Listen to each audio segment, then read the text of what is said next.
গণপিটুনিতে চিত্রনায়ক শান্ত ও চেয়ারম্যান সেলিম খান নিহত। বৈষম্য বিরোধী ছাত্র আন্দোলনকে কেন্দ্র করে গড়ে ওঠা গণ আন্দোলনের চাপে প্রধানমন্ত্রী শেখ হাসিনা পদত্যাগ করে দেশত্যাগ করেছেন।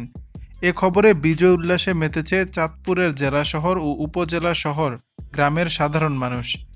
এরই মধ্যে চাঁদপুর সদর উপজেলার লক্ষ্মীপুর মডেল ইউনিয়ন পরিষদের আলোচিত বালুখেকু খ্যাত চেয়ারম্যান সেলিম খান ও তার ছেলে নায়ক শান্ত খান গণপিটুনিতে নিহত হয়েছেন।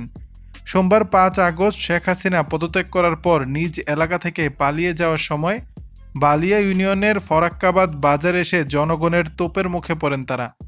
এরপর সেখানে নিজের পিস্তল থেকে গুলি করে উদ্ধার হয়ে আসতে পারলেও পার্শ্ববর্তী বাগারা বাজারে এসে জনতার মুখোমুখি হয়।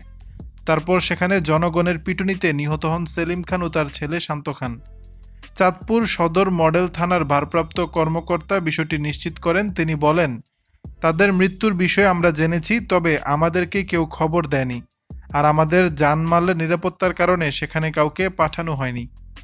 দর্শক, বিষয়টি নিয়ে আপনাদের মতামত জানাবেন নিচের কমেন্ট বক্সে।